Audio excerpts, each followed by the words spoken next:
Viewers, আপনাদের সবাইকে শুভেচ্ছা জানাচ্ছি। আজ আমরা আপনাদেরকে নিয়ে এসেছি বগুড়া জেলার দুপচাচিয়া থানার এই একটা গ্রামে। এই যে আপনারা দেখছেন মশারি দিয়ে একটা ছোট গরুর খামার, এই খামারের যিনি উদ্যোক্তা তার সাথে আমরা আজ কিছু কথা বলবো। আসুন আমরা কথা বলি। আসসালামু আলাইকুম। ওয়ালাইকুম আসসালাম। ভাই, আপনার নামটা? মোহাম্মদ জাহিদুল সর্দার। জাহিদুল ভাই। আচ্ছা জাহিদুল ভাই, আমরা শুনছি আপনি তো বিদেশ ছিলেন। হ্যাঁ, আপনি কোন দেশে গেছিলেন? ব্রুনাইতে। ব্রুনাইতে কত সালে? ব্রুনাই মন করে 13 সালে ঢুকছি। 13 সালে ঢুকছেন। হ্যাঁ, তারপরে 2 বছর পর চলে আসছি। 2 বছর পর চলে আসছেন। হ্যাঁ। 2 বছর পর চলে আসছেন কেন? চলে আসছি, ওখানে অসুস্থ কারণে পাঠা দিছে কোম্পানি। ও কোম্পানি পাঠাই দিচ্ছে। হ্যাঁ, তা আপনি কি টাকা পয়সা নিয়ে আসতে পারছিলেন কিছু? না সামান্য কিছু টাকা নিয়ে আসছি, নিয়ে আসায় মন করে গরু আমি এখানে সর্বপ্রথম ভর্তি সাথে একটা গরু দিয়েছিলাম। সেখান থেকে আল্লাহ দিলে এখন প্রায় 5 লাখ টাকা লাভ গরু হয়েছে। আচ্ছা, ওই ব্রুনাই থেকে আসে আপনি কিছু টাকা নিয়ে আসছিলেন, যেটা হ্যাঁ। ওটা দিয়ে প্রথমে কত টাকা দিয়ে গরুটা কিনছিলেন? 32,000। 32,000 টাকা দিয়ে হ্যাঁ। একটা গরু কিনছিলেন। জি, আচ্ছা, আর এখন কয়টা গরু আছে? এখন ছোট বড় মনে করেন আছে 60টা।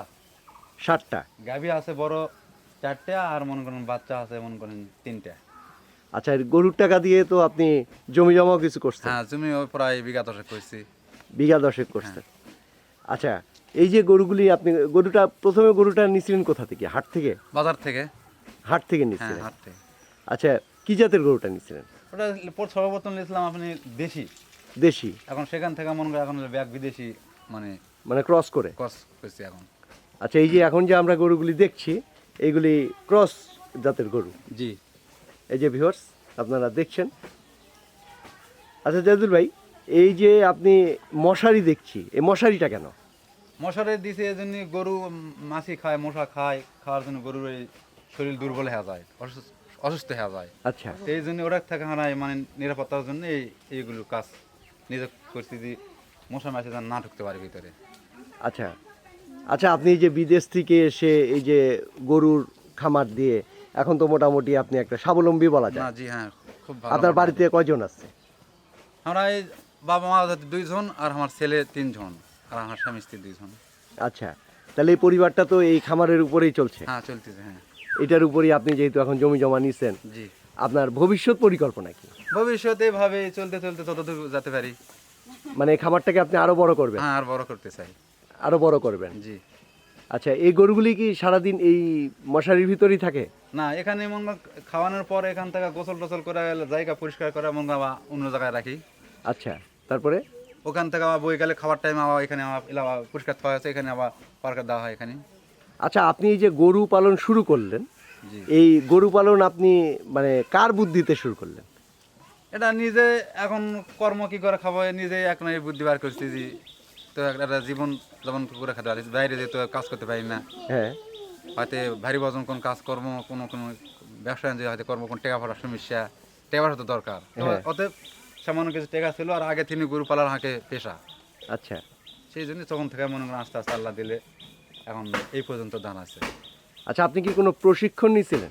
জি না, প্রশিক্ষণ মানে এই কি ডাক্তারের কাছ থেকে গরু কোনো অসুস্থ হলে ডাক্তার বলি, ডাক্তার আসা বলে যে ভাই এভাবে খেলাও, এভাবে গোসল করায়, এইভাবে মনে করেন জায়গা পরিষ্কার করেন, এভাবে মোটর পুঁতায়, এভাবে প্রতিদিন বিকালকার গোসল করে দিবেন। আচ্ছা ডাক্তারের মানে পরামর্শে এভাবে চলতেছে। আচ্ছা, ডাক্তারের পরামর্শ নিয়ে আপনি। জি। আচ্ছা, এই যে খাওয়া দাওয়া, গরুকে কি খাওয়ান? খড় খাওয়ায় মনে করেন সকালবেলা খাওয়ালেন এটুকু, হ্যাঁ 10টার দিকে মনে করেন খোল ভুসি হ্যাঁ। আটা আচ্ছা। ব্যান এইসব খেলানো হয় 10টার দিকে। আচ্ছা। খেলানোর পর মনে করেন জায়গা পরিবর্তন করা হয়। হ্যাঁ। বইকালে মনে করেন আবার মনে করেন আমার খড় দেওয়া হয়, আবার মনে করেন সামান্য সাথে ঘাস বাইরে থেকে কাটাইলে আসা হয়, হ্যাঁ। এটুকু খেলানো হয়। এবং বইকালে আবার যে একটা খাবার দেওয়া হয়, এটা হচ্ছে মোটা অঙ্কের খাবার, হুম। মানে খুদে ভাত ভুসি আটা এলা মনে করেন একটা গরু প্রতি 40 লিটার কেমন খাবার দেওয়া হয়। আচ্ছা। এটা আইডিয়া 40 লিটার। হ্যাঁ। এইটুকু খাওয়ানোর পর মনে খেলা দিলে একবার সন্ধ্যাতে ভিতরে রাখা দেওয়া হয়। আচ্ছা, গরুগুলিকে এই খাওয়াটাই আপনি দেন? জি। তারপর রাতে আর কোনো খাওয়া দেন না? না, রাতে খাবার দিই না। আচ্ছা, আর গোসল করান কয়বার? গোসল ওই গরমের সময় হলে মনে করেন প্রতিদিন 12টা 1টার দিকে, হ্যাঁ। আর এখন ঠান্ডা হলে মনে করেন 1 দিন 2 দিন পর পর।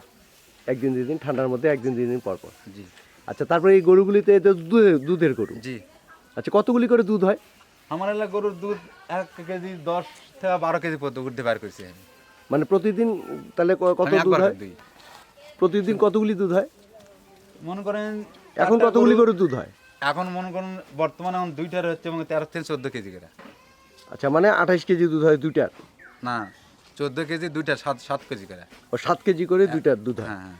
মানে 14 কেজি দুধ হয়। এখন গরুগুলা গাভ হয়েছে মনে করেন 2 মাস 3 মাস গাভ হয়েছে হ্যাঁ। এই জন্য দুধ কমে আসছে। আর সর্বপ্রথম বিয়ালে মনে করেন একটা 10 কেজি 12 কেজি হচ্ছিল। আচ্ছা, তারপরে এই দুধটা সেল করেন কোথায়? বাজারে আমাকে মানে বাজার আছে দুপচাচিয়াতে, হ্যাঁ। চৌবানিতে বাজার আছে, ওখানে নিয়ে যা বিক্রি করা হয়। আচ্ছা, কত করে বিক্রি করেন? ওখানে 40 50 60। মানে এটা এবারে মনে করেন বাজার এখন স্থানীয় 50 40 35 এরকম। আচ্ছা, মানে 40 থেকে 45 টাকা 45 করে এবারে আপনি। থাকেই। আচ্ছা, এই টাকা, যেই টাকা দিয়ে দুধ বেচেন সেই টাকা দিয়ে কি আপনার পোষায়? হ্যাঁ জি পোষায়, পোষায়। এক্সেস থাকাই যায়। মনে করেন গরুর দুধ বিক্রি করুন ধরা তখন আমি গরু খাবার একবারে কিনি, আচ্ছা। মনে করেন একবারে 4000 5000 টাকা কিনি, আর দুধ বিক্রি করলে সে টাকা গচ্ছিত দেখা দিই। আচ্ছা, আপনি তো একটা অনেক বড় উদাহরণ যে বিদেশ থেকে আপনি এসে একটা মাত্র 32,000 টাকা দিয়ে আপনি শুরু করে এখন আপনি অনেক জমি জমা নিয়েছেন এবং ভবিষ্যতে আপনি আরো অনেক বড় করবেন। তো কেউ যদি এরকম একটা খামার করতে চায় তাহলে সবচেয়ে জরুরি জিনিস কি আপনার অভিজ্ঞতা থেকে? জরুরি জিনিস, হ্যাঁ। জরুরি জিনিস এখন টাকা। টাকা মনে করেন আমি যদি একটা খামার দিবা যাই এখন একের অনলি মানে নিম্ন 1 লাখ টাকা ক্যাশ লাগবে। আচ্ছা। 1 লাখ টাকা ক্যাশ একটা গরু আপনি আমি যদি কিনি মনে করেন ধরা তখন সেই গরুটার খাদ্য যেটা সেটা আমাকে 4-3 দোকান দেবে, কিন্তু ওই টাকা তো দোকান দেবে না। মনে করেন যে টাকাটা লাগবে কিনতে। হ্যাঁ। যেমন আমার সামান্য 32-60 টাকা গরুর থাকা মনে করেন এখন এই পর্যন্ত দাঁড়াইছে। হ্যাঁ। তো এখন সর্বপ্রথম যদি পাড়ার সবই লিখছে গ্রামে, তারা মনে করেন ওই যে চতুর্থ আস্তে আস্তে লিখছে। আমার যে ভাই একটা মনে করেন একটা গরু নেওয়ার পরে এখন 2টা 3টা হয়ে গেছে। আচ্ছা, আর এই যে শ্রমের ব্যাপারটা একটু বলেন। শ্রম মনে করেন ঘটনা হচ্ছে সকালবেলা ওঠা গরুর মনে করেন জায়গা পরিষ্কার করা লাগে। হ্যাঁ। পরিষ্কার করা খাবার দেওয়া লাগে, মনে করেন ওই গোয়ালে খাবার দেওয়া হয়। হ্যাঁ। খাবার দেওয়ার পর মনে করেন খাওয়া দাওয়ার পর 10টার পর্যন্ত খিলান দিলার পর ওই পানটানি খেলান লাগে। হ্যাঁ। পানটানি খেলে জায়গা পরিবর্তন করা লাগে। হ্যাঁ। পরিবর্তন করার পর মনে করেন সব পরিষ্কার করা লাগে, ধোয়া লাগে। আচ্ছা। দিয়া মনে করেন এই পর্যন্তই শেষ, আগামীলে শেষ। মানে পরিশ্রমটা কেমন হয়? আছে মোটামুটি একেবারে পড়ার অধীনে কাজ করা আছে, নিজেরা করা ভালো। আচ্ছা, পরের অধীনে কাজ করার থেকে এই যে নিজে নিজে করা অনেক ভালো, নিঃস্বাধীন। হ্যাঁ, তার মানে এখানে তো প্রচুর শ্রম দিতে হয়। শ্রম আছে মোটামুটি আছে, খারাপ না। এই খামারে কি আপনি একাই শ্রম দেন না? আমার বাড়ি এলে আছে। আচ্ছা, আপনার স্ত্রীও আপনার সাথে হ্যাঁ, জি। এই হাত ইয়ে করে? সর্বপ্রথম আমার স্ত্রী আগে গরুর মনে করেন যে একটা সমাগমা লাইন টাইন কিভাবে কি করা হবে ওই বুদ্ধিতেই মানে এক কথায় শেষ জিনিসটা গঠন হয়েছে। আচ্ছা, মানে আপনার স্ত্রীর একটা বড় ভূমিকা আছে হ্যাঁ, জি। আপনার এই খামারের পিছনে। হ্যাঁ জি। আচ্ছা, আমরা যে এই যে ঘরটা দেখছি, এই ঘরের মধ্যে তো আপনার তো ধীরে ধীরে গরু আরো বাড়বে, জি। কিন্তু এই ঘরের মধ্যে তো আটবে না গরু। না এখন চিন্তা ভাবনা করতেছি যে এই সাইড ভাঙা দিয়ে এই সাইডে মনে করেন পুরোটাই আমি এই যে জায়গাটা আছে এইদিকে মনে করি এখান থেকে পুরোটাই জায়গা আমার। হ্যাঁ। এখান থেকে ওয়াল তুলে এইভাবে তুলা পুরাটাই আমি এইভাবে মানে ছায়া ইট দিয়ে ঘিরবো, ঘেরা এখানে মানে দিন রাত থার চিন্তা ভাবনা করতেছি। আচ্ছা, মানে আপনি আরো গরু নিবেন? আরো নেবো, হ্যাঁ। আচ্ছা, এই যে ষাঁড় গরু যেগুলো হয় এইগুলি কি করেন? মনে করেন আমার দুধের ব্যবসা। আচ্ছা। মনে করেন গরু গাভী হলে মানে যখন গরু ভরবে মানে গাভীন হবে, হ্যাঁ। ওই অবস্থায় বাছুর মানে দুধ ছাড়লেই বাছুরটা আমি চেঞ্জ করে দিই। কিছু বাছুর কাছে তুলে ওই বাছুর মানে তেমন সবালক হয় না গো।